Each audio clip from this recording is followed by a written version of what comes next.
क्या आपने कभी सोचा है कि दुनिया का सबसे अमीर इंसान कौन था? Elon Musk? Jeff Bezos? नहीं। आज से लगभग 700 साल पहले अफ्रीका के माली साम्राज्य में एक ऐसा बादशाह था जिसकी दौलत का अंदाजा लगाना भी मुश्किल है। नाम था मनसा मूसा। मनसा मानसा का मतलब होता है बादशाह या सुल्तान। मनसा मूसा ने 1312 से 1337 तक माली पर राज किया। सोचिए, एक ऐसा समय जब यूरोप गृहयुद्ध और गरीबी से जूझ रहा था, तब माली सोने के अकूत भंडार पर बैठा था।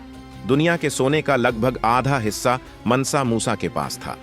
उनकी संपत्ति आज के 400 बिलियन डॉलर से भी अधिक आंकी जाती है, यानी इतनी दौलत जिसकी हम कल्पना भी नहीं कर सकते। लेकिन इतनी दौलत कहां से आई? माली साम्राज्य उस समय सोने और नमक के व्यापार का केंद्र था। टिम्बकटू जैसे शहर ज्ञान और व्यापार के हब बन चुके थे। मूसा ने इन व्यापारिक मार्गों को सुरक्षित बनाया और अपने साम्राज्य को अटलांटिक महासागर से लेकर वर्तमान में नाइजर तक फैला दिया। मनसा मूसा की कहानी में सबसे बड़ा मोड़ तब आया जब उन्होंने 1324 में इस्लाम के पवित्र शहर मक्का के लिए हज यात्रा शुरू की। यह कोई आम यात्रा नहीं थी, बल्कि उनकी अमीरी और दानशीलता का दुनिया के सामने एक भव्य प्रदर्शन था। उनके काफिले में 60,000 से ज्यादा लोग थे, 12,000 गुलाम और सेवक, सैनिक और दरबारी।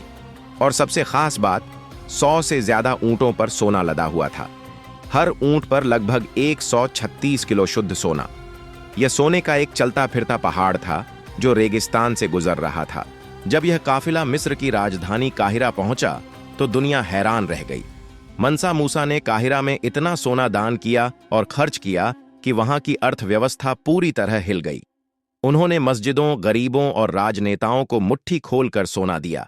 इसका नतीजा ये हुआ कि काहिरा में सोने की कीमत इतनी गिर गई कि उसे अगले 12 साल तक उभरने में लग गए।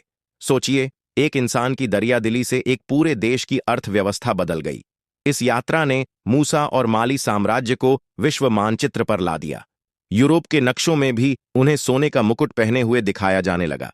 मनसा मूसा केवल अमीर बादशाह नहीं थे, बल्कि वह ज्ञान और संस्कृति के संरक्षक भी थे। हज से लौटकर उन्होंने अपने साम्राज्य को और भी भव्य बनाने का संकल्प लिया। उन्होंने टिम्बकटू और गांव जैसे शहरों में भव्य मस्जिदों और विश्वविद्यालयों का निर्माण करवाया। उन्होंने मक्का से विद्वानों और आर्किटेक्ट्स को बुलाया। टिम्बकटू की संकोर विश्वविद्यालय ज्ञान का एक बड़ा केंद्र बन गई, जहां 25,000 से अधिक छात्र पढ़ते थे और लाखों पांडुलिपियां जमा थीं।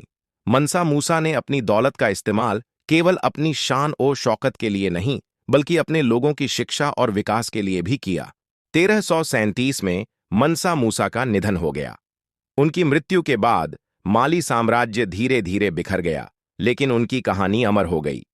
मनसा मूसा हमें सिखाते हैं कि दौलत का असली मूल्य उसे जमा करने में नहीं, बल्कि उसे ज्ञान, धर्म और जनकल्याण में खर्च करने में है। वह केवल इतिहास के सबसे अमीर व्यक्ति नहीं थे, बल्कि एक ऐसे दूरदर्शी शासक थे जिन्होंने अफ्रीका को एक सोने की चिड़िया बना दिया और दुनिया को उसकी चमक दिखाई।